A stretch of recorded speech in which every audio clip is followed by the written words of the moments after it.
देवि सुरेश्वरि भगवति गंगे त्रिभुवनतारिणि तरलतरंगे शंकरमौलि विहारिणि विमले मम मतिरास्तां तव पदकमले भागीरथि सुखदायिनि माता तव जलमहिमा निगमे ख्याता नाहं जाने तव महिमानं पाहि कृपामयि मामज्ञानम् हरिपदपाद्यतरङ्गिणि गङ्गे हिमविधुमुक्ताधवलतरङ्गे दूरीकुरु मम दुष्कृतिभारं कुरु कृपया भवसागरपारम् तव जलममलं येन निपीतं परमपदं खलु तेन गृहीतं मातर्गङ्गे त्वय्यो भक्त किल तं द्रष्टुं नयमशक्त पतितोद्धारिणि जाह्नवि गङ्गे खण्डितगिरिवरमण्डितभङ्गे भीष्मजननि हे मुनिवरकन्ये पतितनिवारिणि त्रिभुवनधन्ये कल्पलतामिव फलदां लोके प्रणमति यस्त्वां न पतति शोके पारावारविहारिणि गङ्गे विमुखयुवति कृततरलापाङ्गे तव चेन्मातस्रोतस्नात पुनरपि जठरे सोऽपि न जात नरकनिवारिणि जाह्नवि गङ्गे कलुषविनाशिनि महिमोत्तुङ्गे पुनरसदङ्गे पुण्यतरङ्गे जय जय जाह्नवि करुणापाङ्गे इन्द्रमुकुटमणिराजितचरणे सुखदे शुभदे भृत्यशरण्ये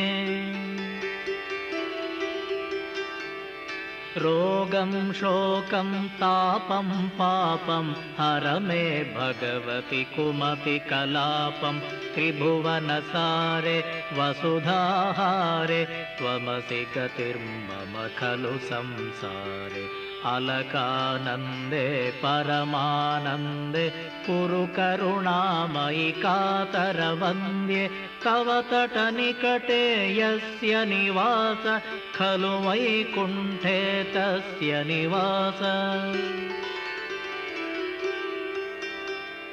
वरमिह नीरे कमठो मीन किं वा तीरे शरटक्षीण अथवा श्वपचो मलिनो दीन तव न हि दूरे नृपतिकुलीन भो भुवनेश्वरि पुण्ये धन्ये देवी द्रवमयि मुनिवरकन्ये गङ्गास्तवमिममलं नित्यं पठति नरोय स जयति सत्यम्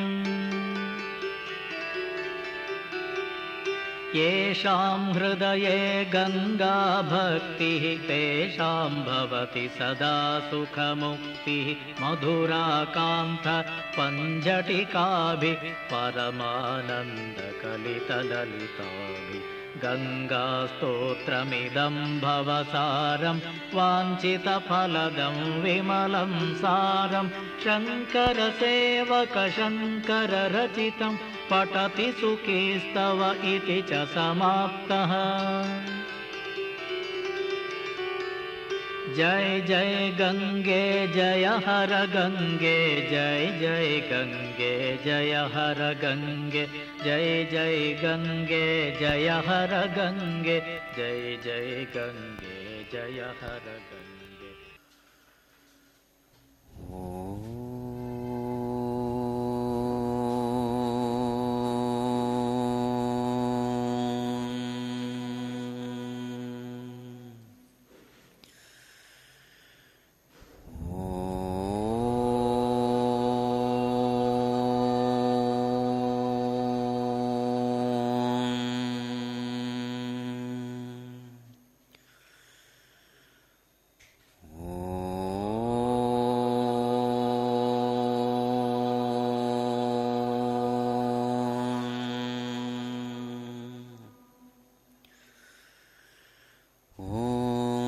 सहना भवतु सहनौ भुनक्तु सह वीर्यं करवावहै तेजस्विनावधीतमस्तु मा विद्विषावहै।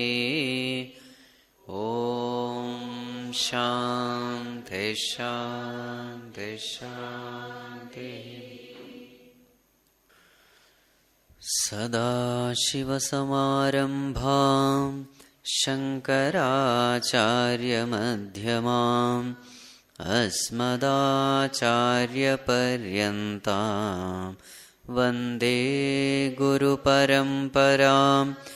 श्रुतिस्मृतिपुराणानाम् आलयं करुणालयं नमामि भगवत्पाद शङ्करं लोकशङ्करं। शङ्करं शङ्कराचार्यं केशवं बादरायणं सूत्रभाष्यकृतौ वन्दे भगवन्तौ पुनः पुनः। Let us chant together.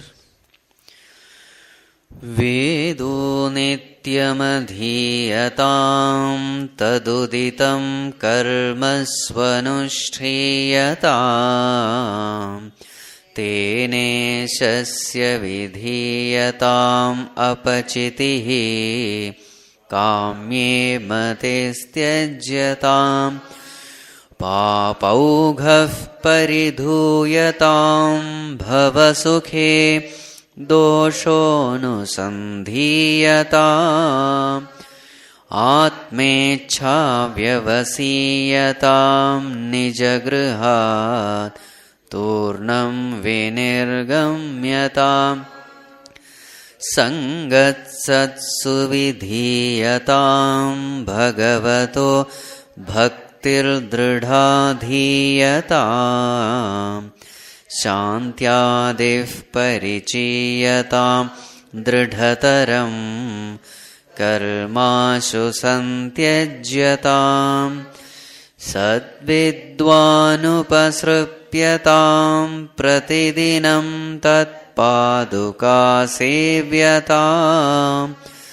ब्रह्मैकाक्षरमर्थ्यतां श्रुतिशिरो वाक्यं समाकर्ण्यताम् वाक्यार्थश्च विचार्यतां श्रुतिशिरः पक्षः समाश्रयताम् दुस्तर्कात्सु विरम्यताम् तर्कोऽनुसन्धीयताम् ब्रह्मास्मीति विभाव्यताम् अहरहर्गर्वः परित्यज्यताम् देहेऽहं मतिरुज्यतां बुधजनैर्वादः परित्यज्यताम् क्षुद्व्याधिश्च चिकित्स्यताम् प्रतिदिनं भिक्षौषधं भुज्यताम् स्वाद्वन्नं न तु याच्यतां विधिवशात् प्राप्तेन सन्तुष्यताम् शीतोष्णादिविषह्यतां न तु वृथा वाक्यं समुच्चार्यताम् औदासीन्यमभीप्स्यतां जनकृपा नैष्ठुर्यमुत्सृज्यताम् एकान्ते सुखमास्यतां परतरे चेतः समाधीयताम् पूर्णात्मासु समीक्ष्यतां जगदिदं तद्बाधितं दृश्यताम् प्राक्कर्म प्रविलाप्यतां चितिबलान्नाप्युत्तरैश्लिष्यताम् प्रारब्धं त्विह भुज्यताम् अथ पर Brahmatmana sthiyata. Right. So here Bhagwan Shankaracharya ji is giving the various instructions, spiritual instructions meant for spiritual growth. So we have seen Brahmacharya Ashrama and Grihastha Ashrama. In Brahmacharya Ashrama, Vedo Nityam Adhiyatam, study of the Vedas, gaining clear knowledge about life. That is Brahmacharya Ashrama. And then what is Grihastha Ashrama? Experimenting with life. Whatever you have learned, now you have to experiment it, experience it. Let not the knowledge remain merely in the books.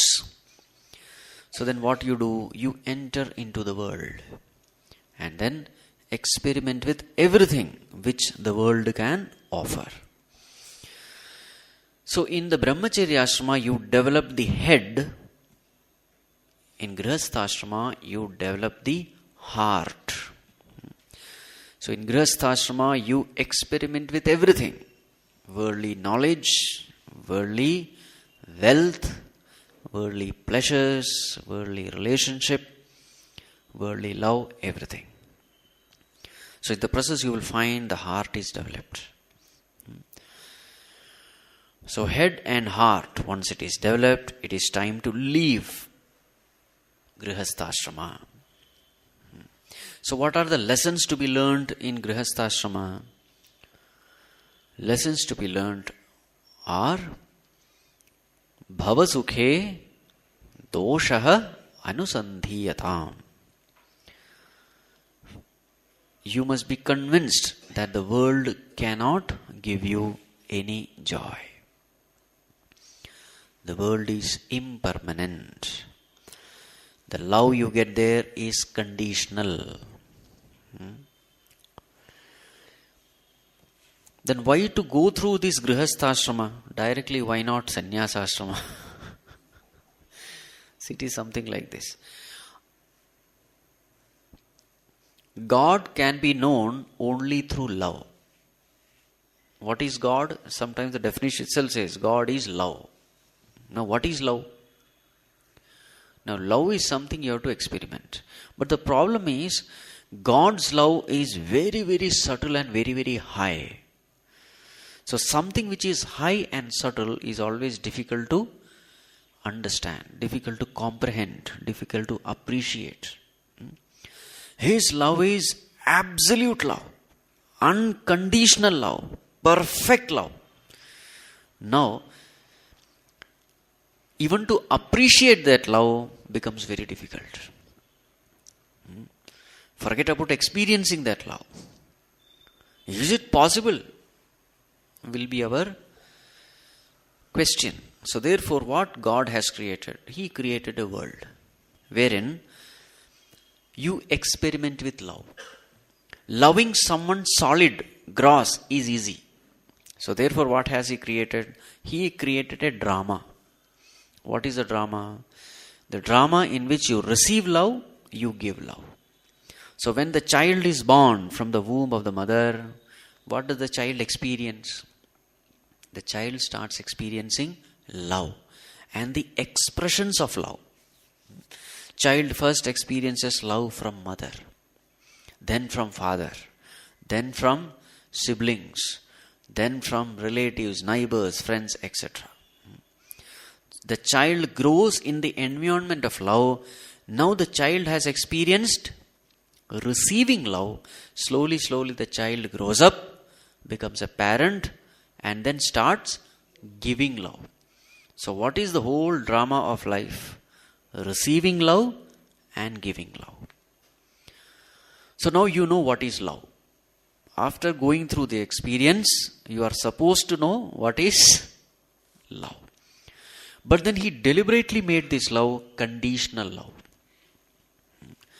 All the love which we experience in the world is conditional.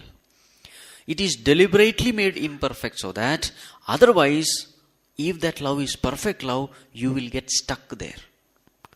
God's purpose is what? You should not get stuck. You should evolve yourself. That is only one stage. After that stage, you must evolve further. So deliberately, worldly love is made imperfect. So that you will be able to appreciate a better love, which is unconditional love, coming directly from God. This is the purpose. So once the grihastha-ashrama has served its purpose, now what you are supposed to do? Move on to the next stage. So the lessons to be learned are bhavasukhe doshaha anusandhiyatam. I can never be happy living in this world. This world can never fulfill my demand. And what is the demand? Infinite happiness for infinite period of time. So therefore, what you should do? Drop the world, turn towards the self. Atmecha vyavasiyatam. Cultivate the desire for Atma. It comes automatically. If you have lived intelligently in this world, Vairagya has to come automatically. If you have lived unintelligently, attachment comes automatically. That is the difference. Because that is why we find people in samsara, they get stuck. Why do they stuck? Why do they get stuck? Vedo nityamadhiyatam is missing. That's all. You enter into the world without proper guidance, without proper knowledge, you get stuck. But if you enter into the world with right understanding of life, then you will get detachment.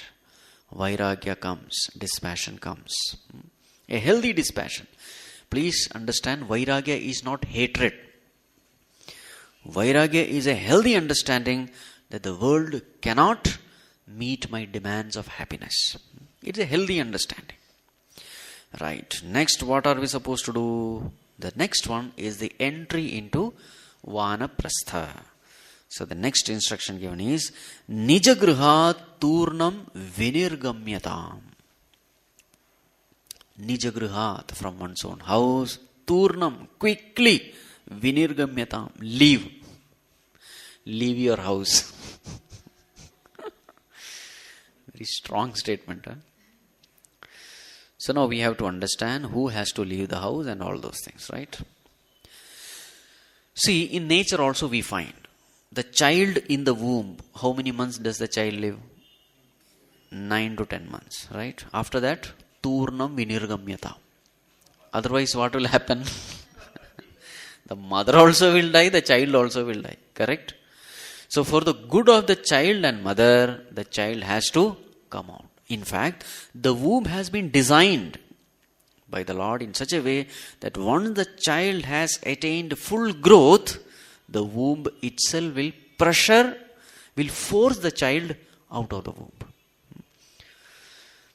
It is a healthy sign. Correct? In the same way, in nature also you will find, once the bird, that chicks, it has grown sufficiently, what will the mother bird do? Kick away that child bird out of the nest. Correct? It is necessary. Once the fruit has become ripe, what will happen to the fruit? It drops. Remember, there are two stages. There is one stage where that tree is absolutely necessary for the growth of the fruit. The fruit can grow, become big only with the help of the tree. The fruit can become ripe only with the help of the tree. But once it has attained the full growth, once it has fully ripened, then the tree is no more needed. Rather, the tree becomes an obstruction. So therefore, the fruit has to fall. Same thing with womb also. If the child comes out at 4th month or 5th month, the child is not fully grown. So for the first 9 months, the child needs the womb. The child should not leave the womb. Correct? In the same way, there are so many wombs, psychological wombs in the world, which are not seen. The first womb is the Brahmacharya Womb. Right? Brahmacharya Ashrama is a womb. What does it mean? The child enters there at the age of 6 or 7.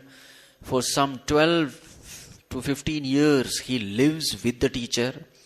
He is protected from the world. His job is to learn the scriptures. Now suppose he remains there only. Will he evolve? No. Exposure to the world is absolutely essential. Life is not merely book reading.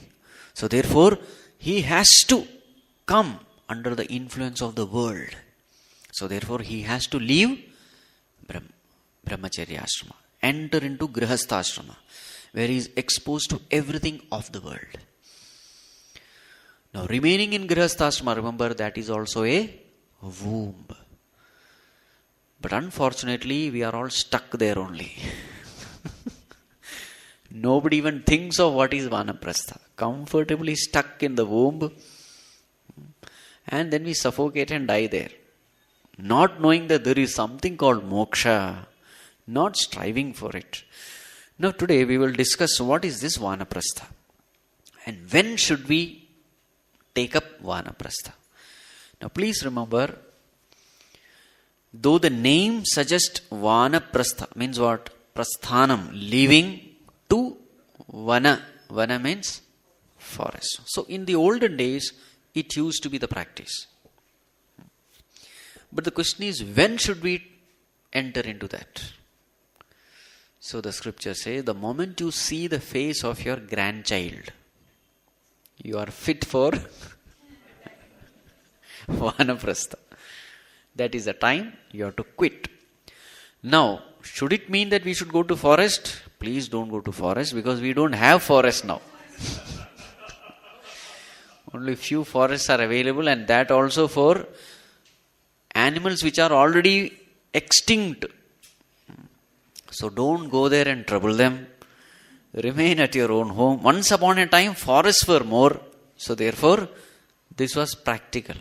So now, what do we mean when we say vānaprastha? Remain at your own home, but withdraw from all kinds of worldly activities.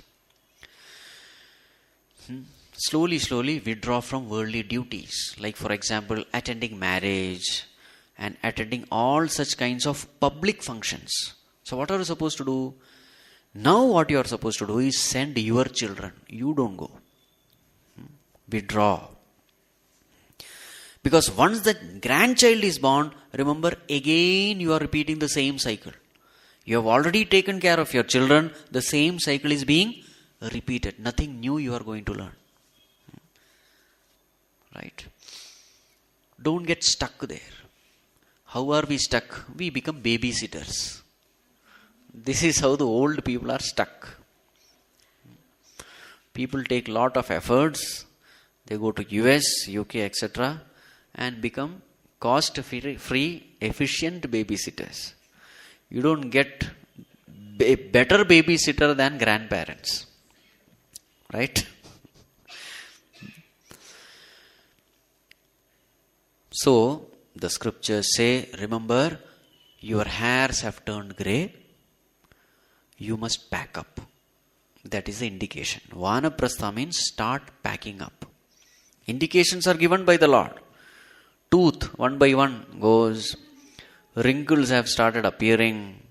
Every joint starts reminding you that they are present. One by one, BP, sugar, etc. has started showing their presence. Hairs have started turning grey. Ears, eyes, etc. Slowly, they refuse to function. What are the indications? Indication is Yamaraj is sending the indication that, dear, get ready, you need a visa. Get your passport ready, visa ready, I will be visiting you soon. Correct? Indications are given. Now it's up to you whether to take those indications seriously or ignore it. So according to our scriptures, first 25 years is for Brahmacharya Ashrama. Next 25 is for Grihastha. So 50 years, you are already 50 years by then. The next 25 is for Vānaprastha. And assuming you will live further, the fourth quarter is meant for sannyasa. We just get stuck at Grihastha Ashrama only. so attached to the family, this, that, etc. So what does the scripture say? Once you have seen your face of the grandchild, slowly withdraw. What do you mean withdraw? So, keep a separate room for yourself. Start withdrawing from all kinds of worldly activities, public functions, and more time you spend for spirituality. Because the only strength which you will have at the time of death is not how many relations you have or how are you maintaining the relations. No, there is only one relationship which can give you strength. And what is that? Relationship with God. That has to be strengthened. So how to strengthen that relationship? By spending time with God. So most of your time should go only for that. I don't say don't do babysitting. Spend some time with your grandchildren, nothing wrong. But even that little time what you spend, teach the child some slokas, some stories of the Puranas. Develop some devotion in the heart of the child. Because father and mother is busy working. Then who will give some values to the child? You take up that job. Every day maybe 1 or 2 hours spend with them. And then teach them something nice, something spiritual. Then what happens? Your time also goes in satsang. The child also learns something. This is what we have to do. And remember, whenever the family goes for some picnic or outing, don't say, I am also coming. Already you don't have any teeth to chew it or the digestive fire to digest the food. Right? And you can't walk properly, you can't sit properly, and then you also go with them. They will not tell you, but in the mind they will say, Arey yaar, ye kya hai? Right? So when they are planning to go somewhere, then you say, they will ask you, Papa, Mummy, are you coming? You should say, no, we have seen enough, you please go and come. Show real contentment. And this must come with your spiritual background. What is expected from a spiritual person? A spiritual person must be cheerful. A spiritual person must be contented, happy with whatever little they have. Such people are always respected in the family. People who have clear understanding, who are contented, who are always peaceful and cheerful. They will be respected everywhere. So as grandparents, what is your responsibility? Just focus on spirituality and you will find that your children will give you utmost respect. Right? The day-to-day problems, when it doesn't shatter your mind, whereas all others are disturbed and you are a person who is at peace, naturally they start respecting you, revering you. They will never send you to old age home. The old age home problem comes when you poke your nose into their affairs. Remember, never give advice to your children unless asked. The problem with us is, we think we are very wise and our children, we take them as children only. The 90-year-old grandmother thinks her 70-year-old son is still a child. That is a specialty of India. Right? Remember, once they have grown up, once your children have become parents, you must withdraw. Meaning, stop giving advice. And don't poke your nose into their affairs. They know what has to be done, let them do it. Only when they seek advice, you give them. This way, when you live in your house, they will definitely respect you, revere you. You become a role model in their eyes.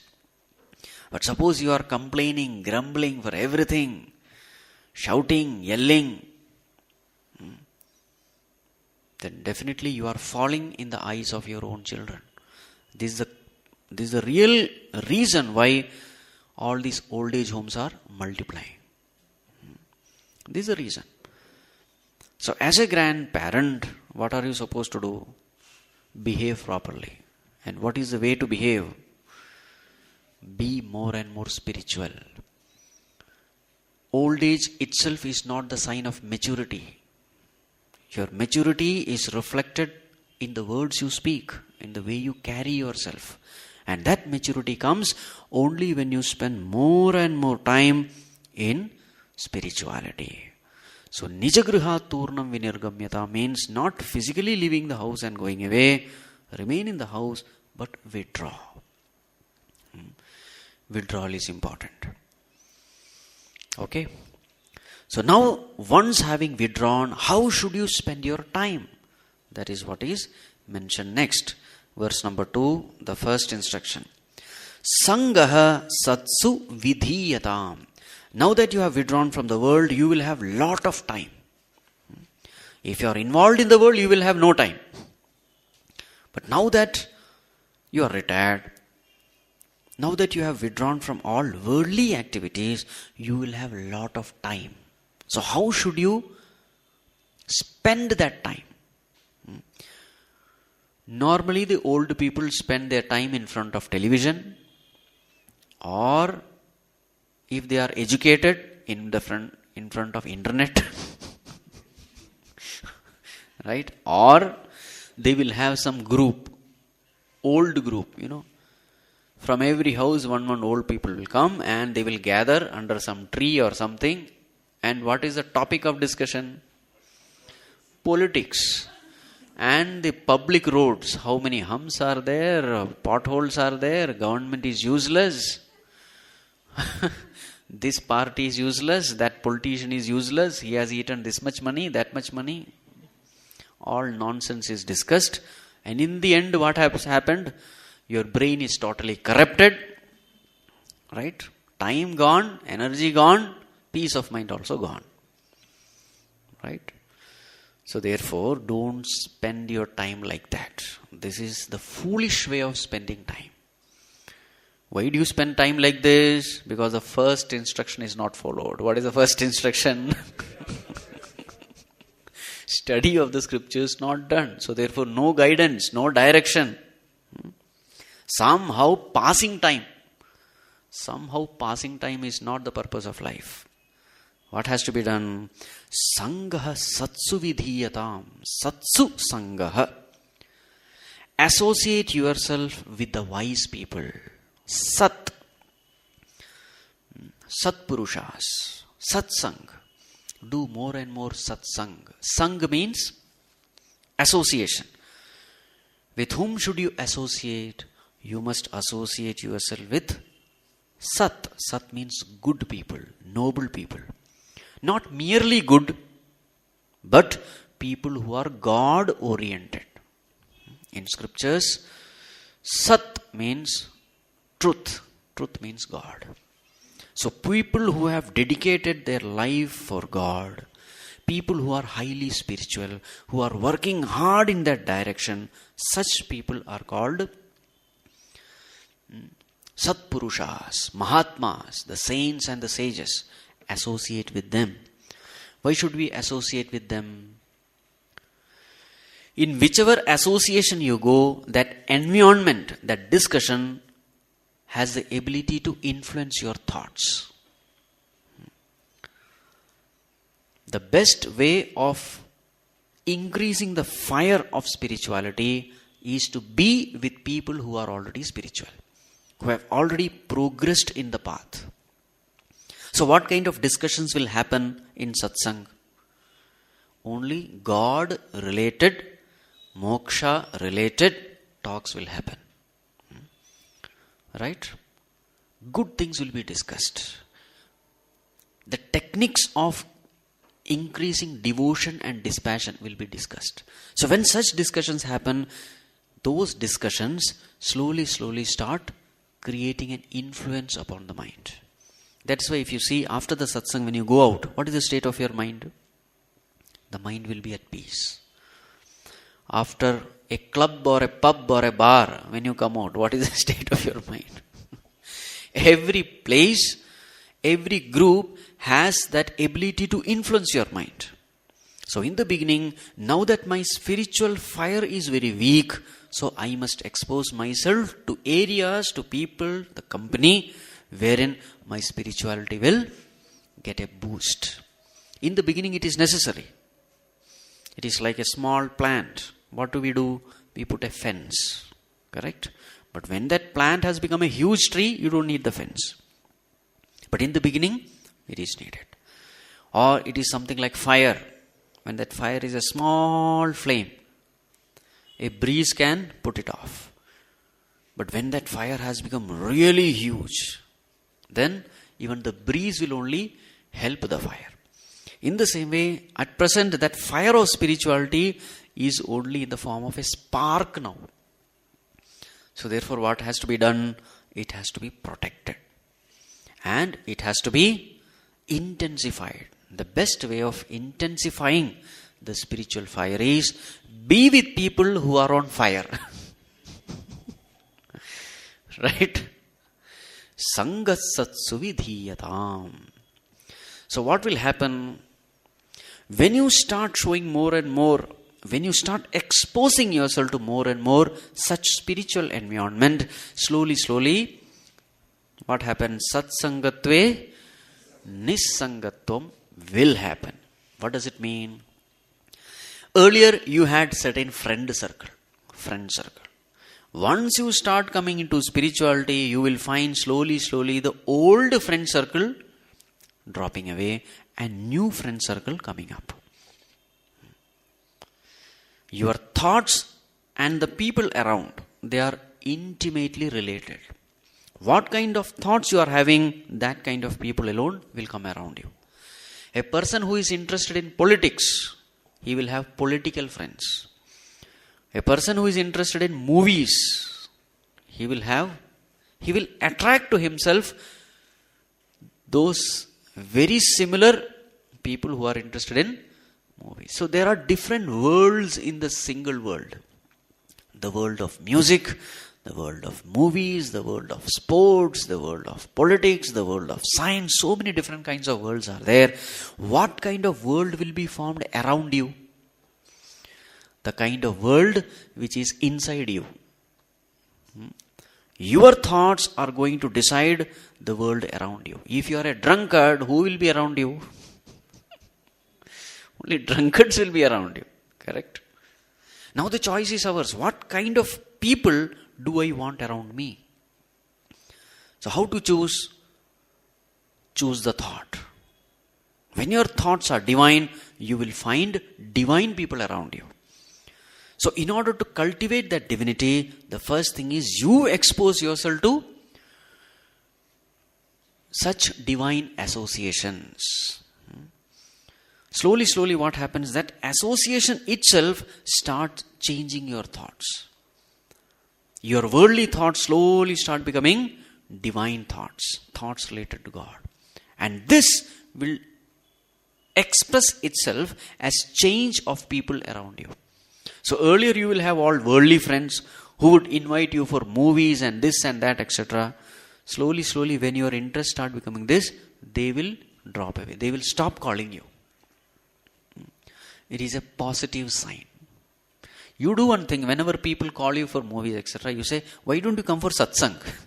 Instead of you going for movies, call them for satsang. Next day the person will not come. Don't worry. That is how, one by one, your old links are dropped. It is a, necessary stage.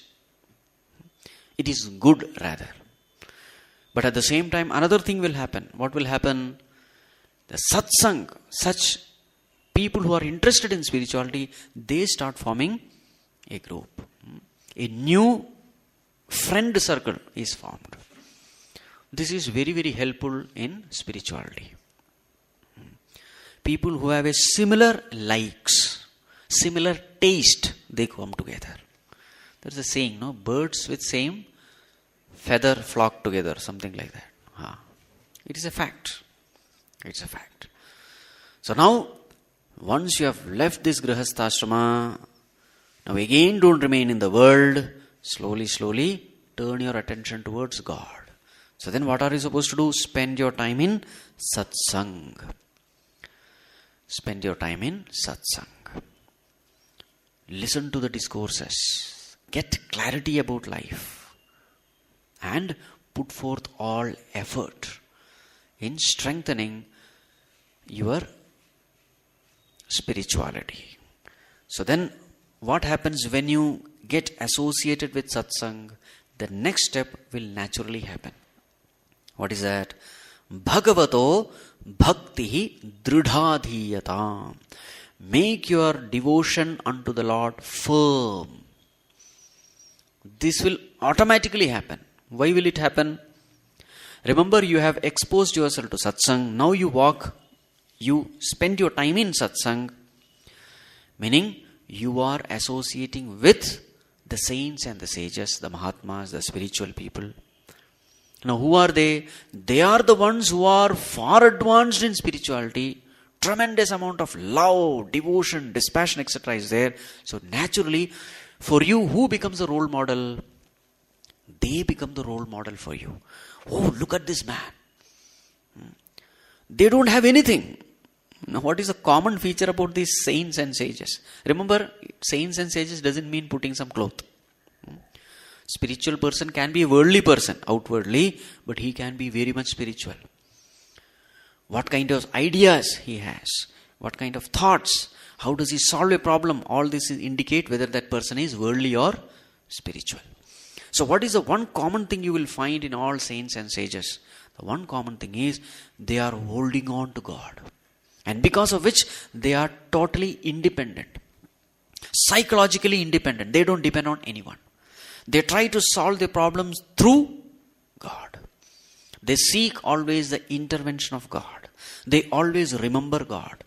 You will see all kinds of virtues in them, like contentment, dispassion, etc.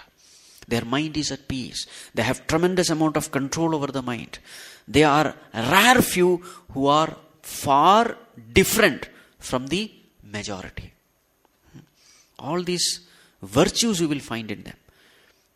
They are not after money, etc. They are not after Kamini Kanchana Kirti, which majority of them are. A totally different breed they are. Right? So when you are with such people, you are seeing the cheerfulness, the joy, the contentment, everything. Naturally a desire comes, I also should become like them. This is how the satsang influences. There is an urge, that urge to imitate good people, noble people. Now what is their strength? So naturally you will ask. You start attending such discourses and then you gain this knowledge. What is the knowledge you gain? When you hold on to God, automatically all these virtues will come. So then what will you do? Naturally the next step will follow. Bhagavataha bhakti dridhadhiyatam. You start investing your time and energy in developing devotion for God. This one thing called devotion for God can give you everything. So now how to develop devotion for God? Naturally when you go to satsang, you get the knack, you get the technique. How do you develop devotion? For developing any relationship, what are you supposed to do? You have to spend time, isn't it? Any relationship is developed when you spend time with that person. So if I want to intensify the relationship with God, what am I supposed to do? Spend time with God. And how to spend time with God? So our scriptures say, do puja, do japa, contemplate upon the glories of the Lord, the virtues of the Lord. So various sadhanas are given. And various stories are given in the Puranas, which you can meditate upon. So in all these stories in the Puranas, what is the common feature? The common feature is the devotee is in trouble. He tries all the ways to get out of the trouble. He is not able to do it. Ultimately, he surrenders unto God. And the moment he surrenders, either he gets the strength to face the problem or the problem itself vanishes. This is what we find in all the Purana stories. Whether it is the story of Draupadi, or the story of Dhruva, or the story of Prahlada, or the story of Gajendra, any devotee you name it, this is a common feature. Devotee was in trouble, He tried worldly means to solve it. He couldn't. Ultimately, surrenders unto the Lord and he's out. Now, when you start reading such stories, what happens? Slowly, you start developing love for God. There is a Lord who is a protector of all, the knower of all. He is always present. The only problem with us is we never take our problems to God. We try to solve it through worldly means. We try to get consolation from the worldly people. This is a mistake we do. We are very late in turning towards Him. So when you start reading such stories, slowly what happens? A faith comes that if God has protected all these devotees, He will also protect me. So naturally in life when problem comes, what do? A tendency will be there to take the problem to God. You are tempted to take the problem to God. Remember, without satsang it will never happen. And when you take the problem to God, you find that it gets solved. Mysteriously it will get solved. And when it gets solved, what will happen to your faith? The faith becomes strong, your love becomes strong, your trust in God becomes strong, your devotion for God also becomes strong.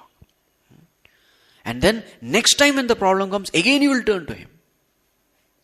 Every time when you see this happening, that whenever I have turned to God, my mind has attained peace, my problem has been solved. Whenever you find this again and again, slowly, the devotion, faith, etc. becomes stronger and stronger. This is the way bhakti dridhadhiyatam. You make your bhakti strong.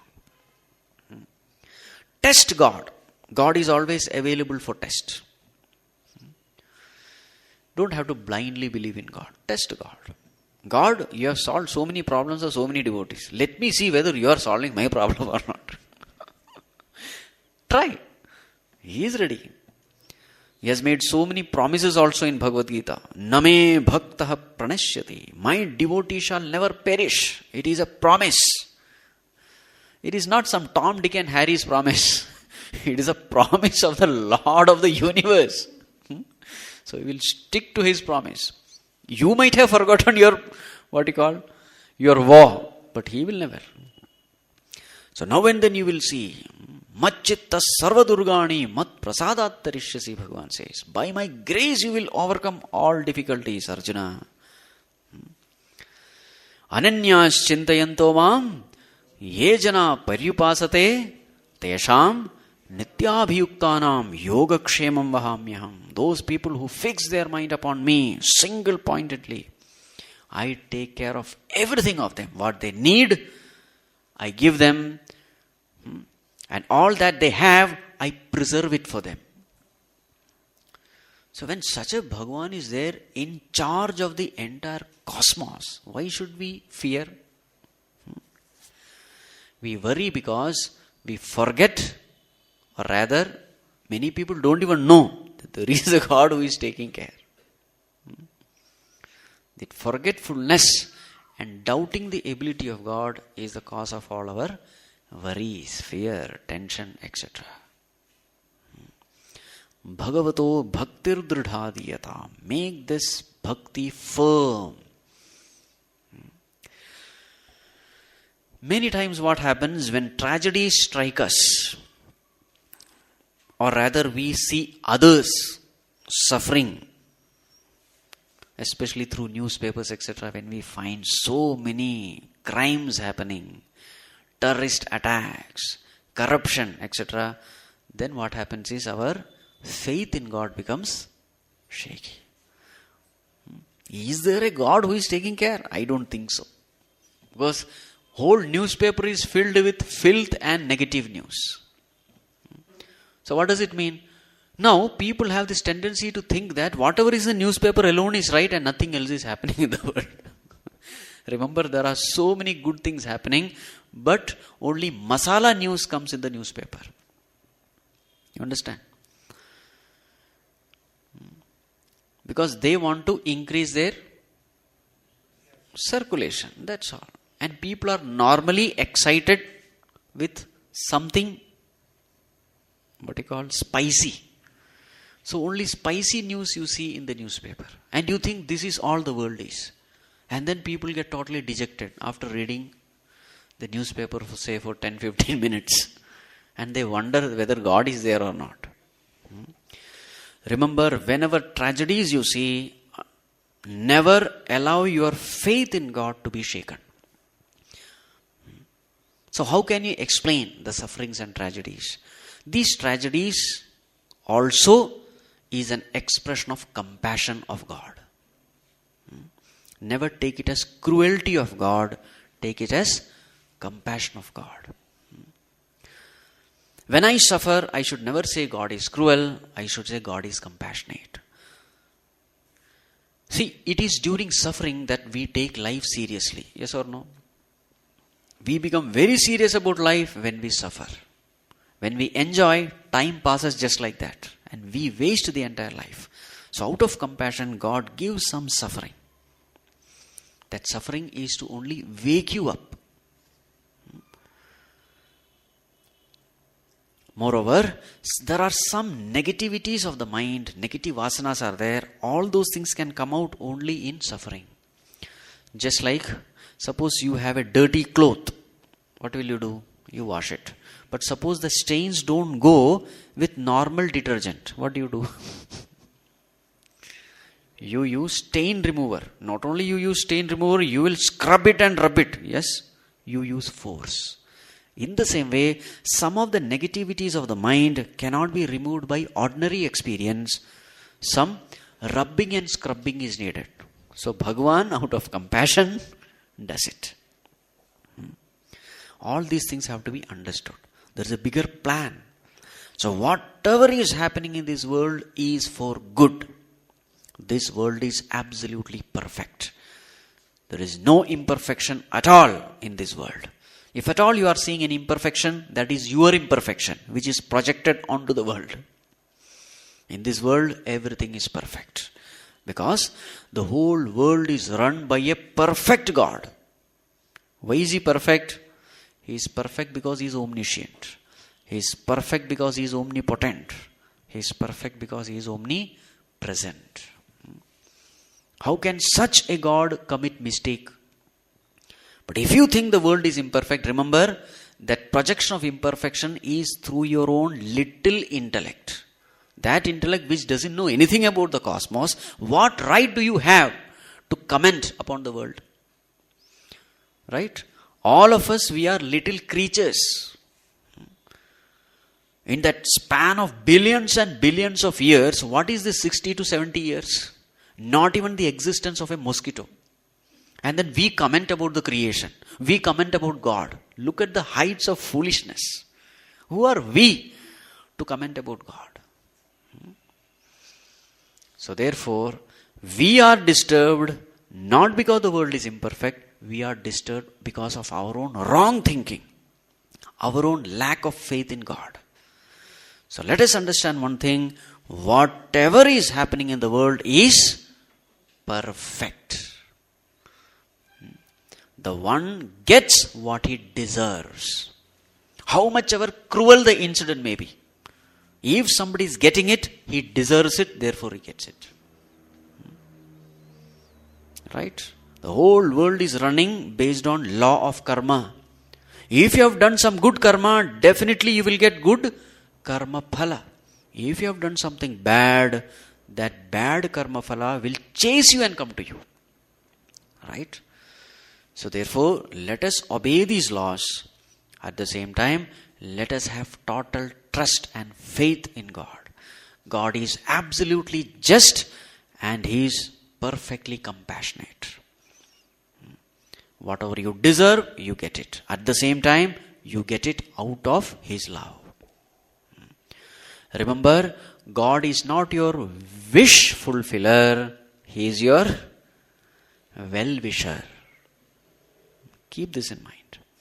So even when you are going through bad patch of time, this faith has to be there. And greater your faith, greater will be your peace of mind. Your peace of mind will be directly proportional to your faith in God.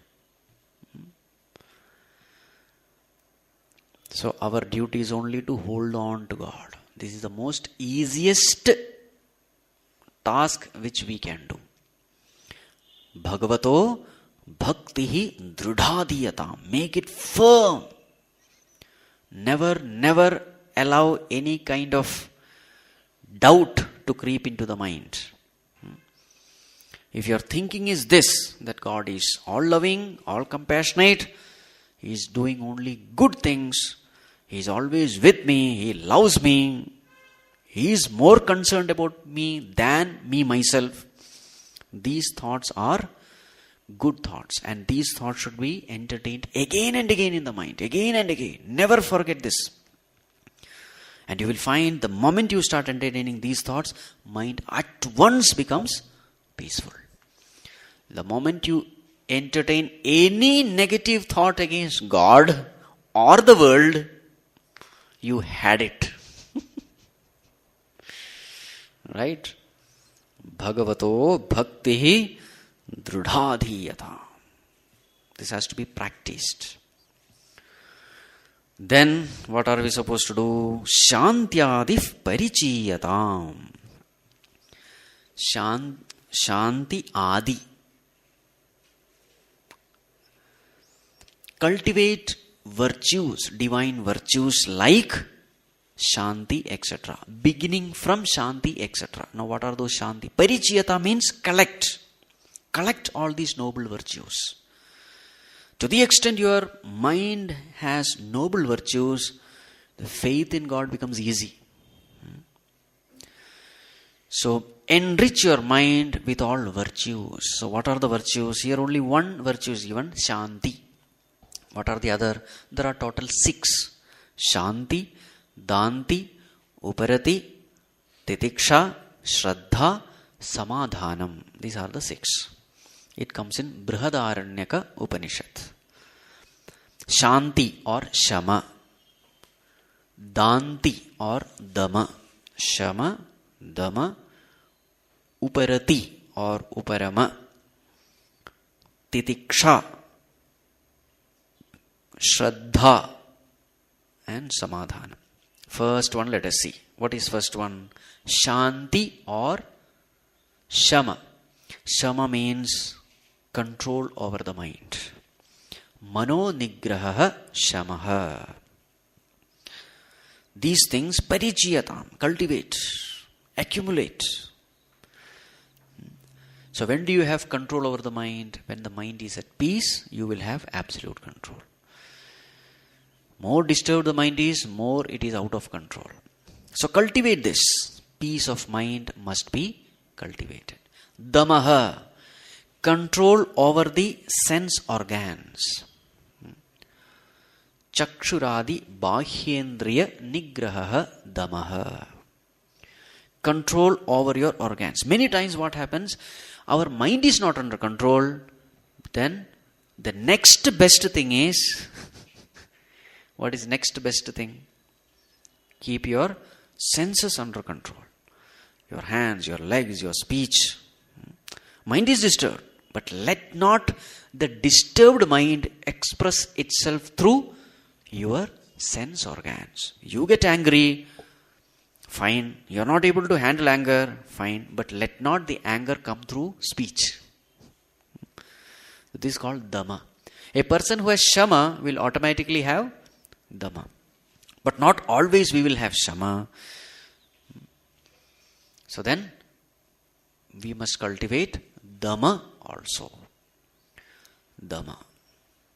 Dhamma also means not exposing ourselves to unhealthy environment. This is also Dhamma.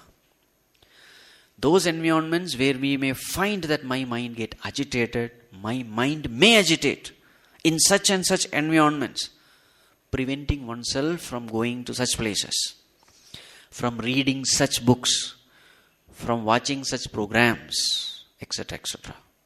Protecting our mind by controlling our external sense organs is also called Dhamma.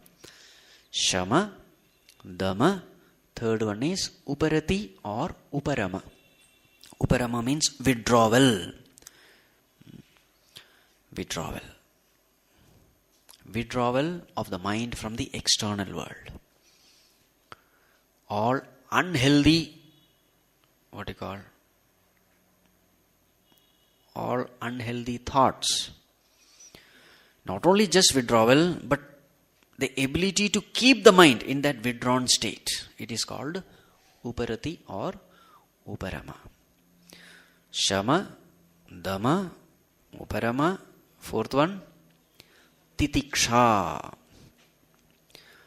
Shitoshna sukha dukkhadi sahishnutvam. Uparati or uparama. Sahanam sarva dukkhanam apratikara purvakam. Chinta vilaparhitam sa titiksha nigadyate. Definition by Bhagavan Shankaracharya. What is titiksha? Endurance. Silently enduring without complaining, without grumbling. This is called titiksha. Silently enduring the little pinpricks of life is called titiksha. This is Gurudev's definition. Not allowing the mind to get disturbed by the inconveniences which the life offers. Sahanam, you just forbear. Sarva dukkhanam, all sorrows. Apratikara purvakam, without any revenge, without grumbling, complaining. This ability of the mind is called titiksha. So what is the best way of following titiksha? If you can't change a situation, then accept it cheerfully. This is titiksha. Accepting it cheerfully with the feeling that God, if you have given me this situation, it is for my good. Let me not complain. Let me accept it with prasada buddhi. Bhagwan, it is your prasad. Good or bad. So just like in temple we go, when the prasadam is given, how do we take it? You just accept it without even seeing what it is, isn't it?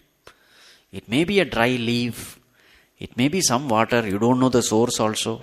What kind of water it is. Tirtham he gives. What tirtham it is. Which water it is. You don't know. Or sometimes some rotten banana. But since it is coming from God, how do you take it? You just take it. That's it. You don't question the source of it. Or the content. You accept it.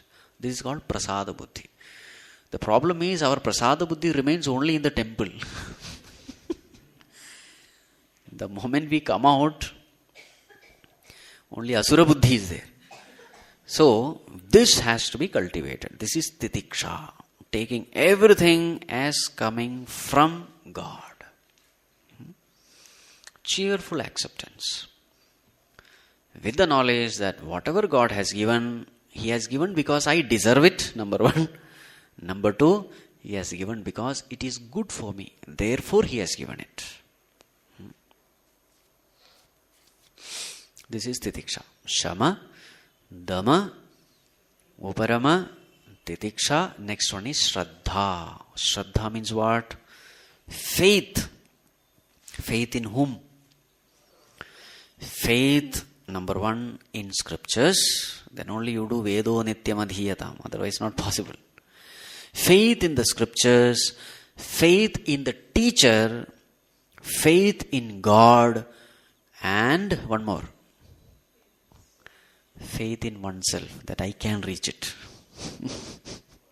Whatever goal is pointed out, I can definitely make it. If not this birth, next birth. How does it matter?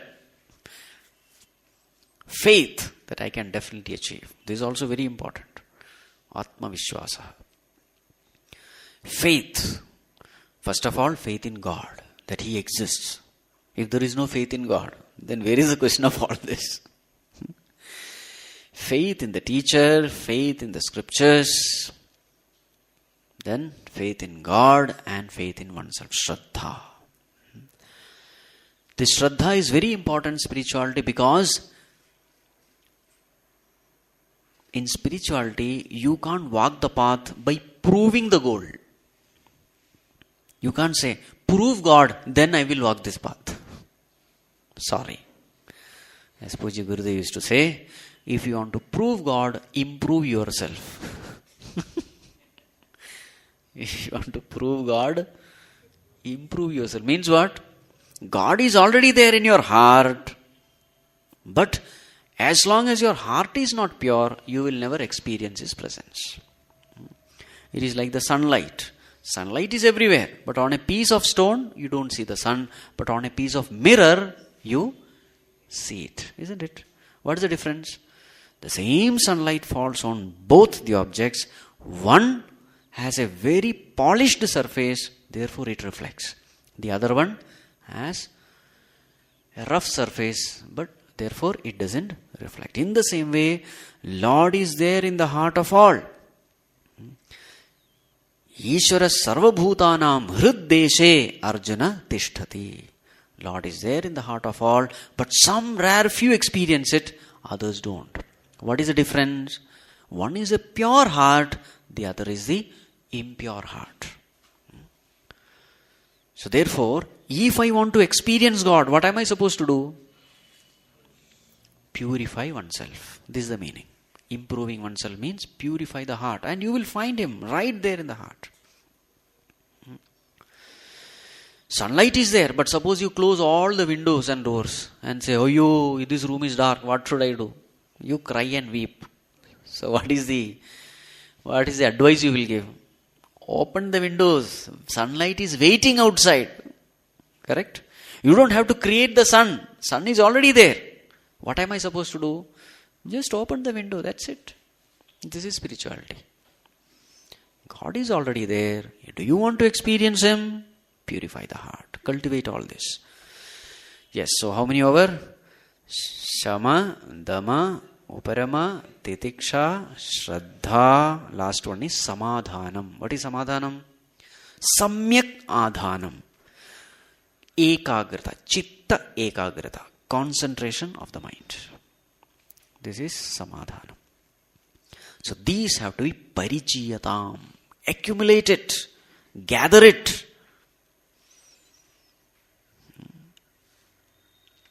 Virtues. Cultivate all virtues of the mind. Cultivate these virtues. These virtues are called sometimes as Daivi Sampat. Daivi Sampat. Divine virtues. Another Sampat is also there. It is called as Asuri Sampat. What are they? Kama, Krodha, Lobha, Moha, Mada, Matsarya. What are they? Kama, desire or lust. Krodha, anger. Lobha, greed. Moha, delusion. Mada, arrogance. Matsarya, jealousy. Many more are there. So, let us restrict it to 6. Revenge, feeling of revenge, hatred, ragadvesha, all these things, they are all Asuri Sampat. Now the most unfortunate thing is, which is the most valuable Sampat? Laukika Sampat, Daivi Sampat or Asuri Sampat? Most valuable? Daivi Sampat. Good.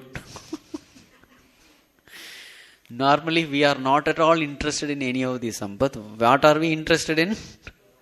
Laukika Sampat, worldly wealth. People are running day and night, 24/7. They work hard. For what? Yes. Remember how much of limitations this wealth has. Laukika Sampat. You have to leave everything here. Correct? Nothing comes along with you. What comes along with you? What comes along with you? Both Daivi and Asuri Sampat comes along with you. After death, what comes along with you? The samskaras, the vasanas, good or bad. And not only that, what is that which decides your next birth? It is not your Laukika Sampat, it is Daivasura Sampat. So therefore Bhagavan dedicates one entire chapter, 16th chapter of Bhagavad Gita talks only of this. Daivi Sampat, Asuri Sampat. So it is this Sampat which is going to determine which family, first of all, which body you are going to be born. Whether human body or animal body, insect body, plant body. Then, which family you are going to be born. Who is going to be your father and mother.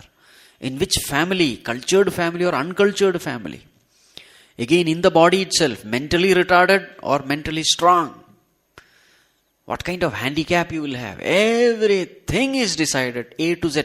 Each and every hair on your body is decided by Daivasura Sampath. Remember, we have no choice with respect to all this. Correct?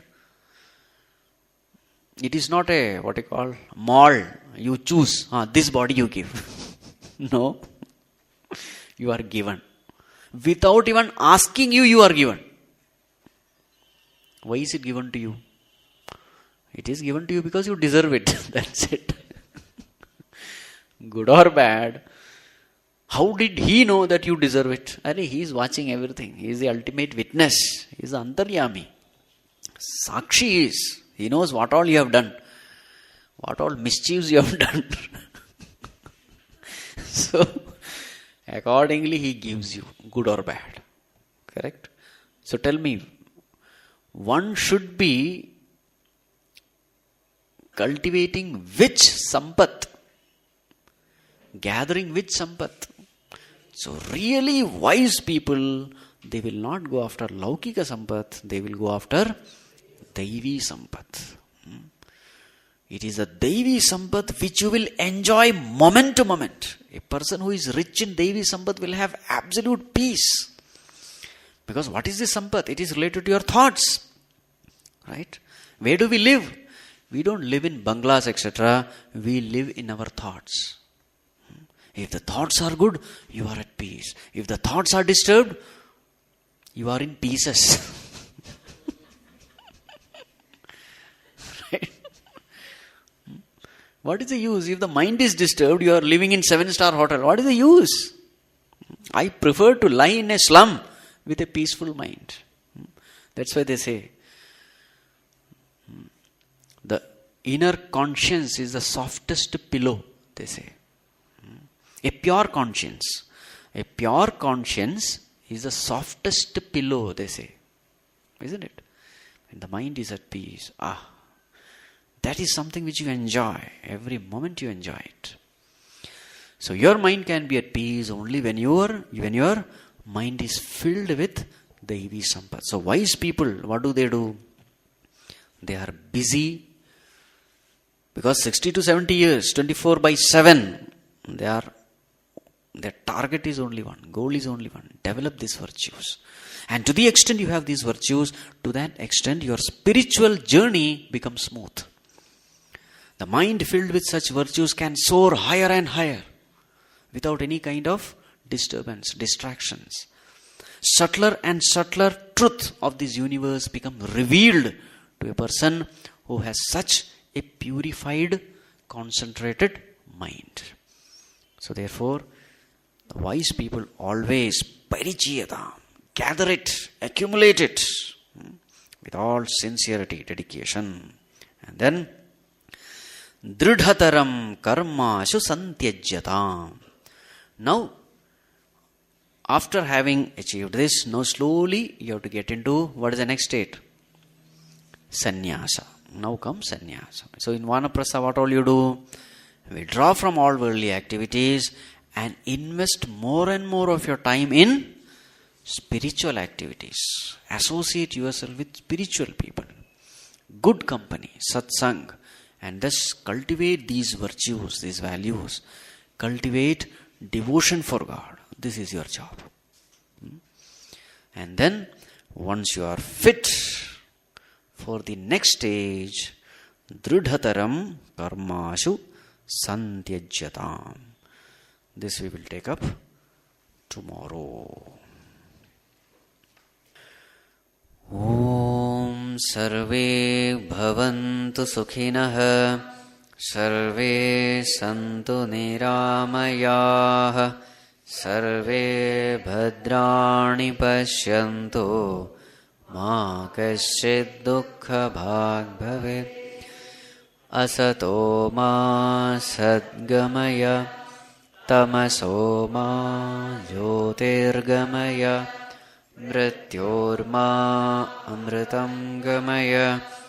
Om Shanti Shanti Shanti. Harihi Om Shri Gurubhyo Namah.